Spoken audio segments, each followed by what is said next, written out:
Today I'm announcing the unsealing of a 3-count indictment, charging Sean Combs with racketeering conspiracy, sex trafficking, interstate transportation for prostitution. The indictment alleges that between at least 2008 and the present, Combs abused, threatened, and coerced victims to fulfill his sexual desires, protect his reputation, and conceal his conduct.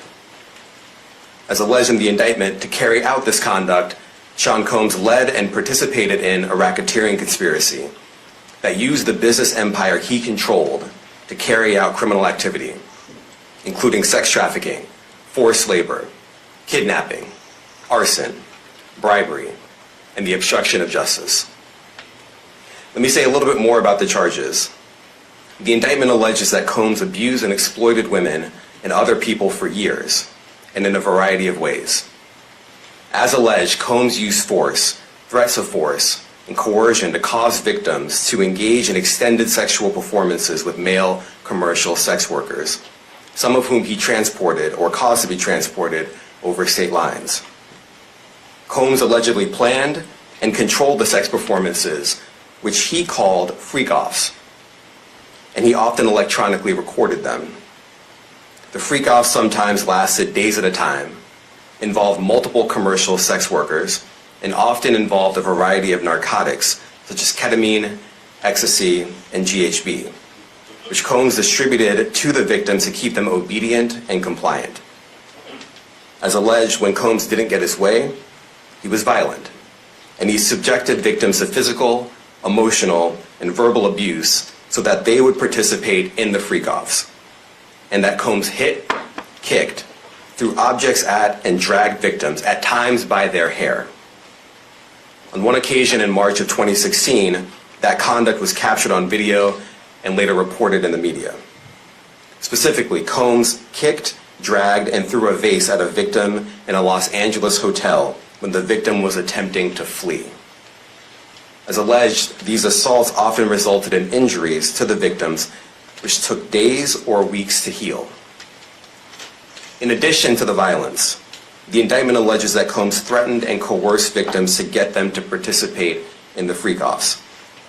He used the embarrassing and sensitive recordings he made of the freak-offs as collateral against the victims. And the indictment alleges that he maintained control over the victims in several ways, including by giving them drugs, by giving and threatening to take away financial support or housing, by promising them career opportunities, by monitoring their whereabouts, and even by dictating their physical appearance. Because of all of this, the indictment alleges that the victims did not believe they could refuse Combs without risking their security or facing more abuse. The indictment also alleges other acts of violence undertaken by Combs and others, including violence against witnesses to his abuse, kidnapping, and arson. The indictment alleges that on more than one occasion, Combs carried or brandished firearms to intimidate and threaten victims and witnesses. Now, Combs did not do this all on his own. As I mentioned, Combs has been charged with RICO conspiracy. He used his business and employees of that business and other close associates to get his way. Those individuals allegedly included high-ranking supervisors in the business, personal assistants, security staff, and household staff. The indictment alleges that those individuals facilitated the freak-offs. They booked the hotel rooms and stocked them with the supplies, including drugs, baby oil, personal lubricant, extra linens, and lighting. When the hotel rooms got damaged, they helped clean it up. They arranged for victims and commercial sex workers to travel for the freak-offs, and they delivered large quantities of cash to Combs to pay for the commercial sex workers. The indictment also alleges that they helped Combs cover up his crimes. During the March 2016 incident at the LA hotel that I mentioned earlier, a member of the hotel security staff intervened, and Combs attempted to bribe the staff member with a stack of cash to make sure that what happened was kept quiet. And as the indictment alleges, in late 2023, after public allegations were made about Combs' crimes, he and others pressured witnesses and victims to stay silent, including by making phone calls to witnesses and victims and giving them a false narrative of what they had experienced. And as alleged, Combs used others to help conceal his abuse by monitoring and preventing victims from leaving a location in order to hide their injuries, or by locating and contacting a victim who had attempted to flee.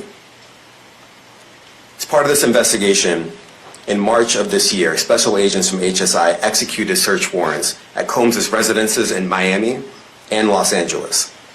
They also executed a warrant for Combs' electronic devices. During those searches, agents seized evidence of the crimes charged in this indictment. They seized firearms and ammunition, including 3 defaced AR-15s and a large capacity drum magazine. They also seized evidence of the freak-offs, electronic devices that contained images and videos of the freak-offs with multiple victims. And they seized cases and cases of the kinds of personal lubricant and baby oil that Combs' staff allegedly used to stock hotel rooms for the freak-offs, more than 1,000 bottles altogether. Here are some of the items that we recovered during the searches.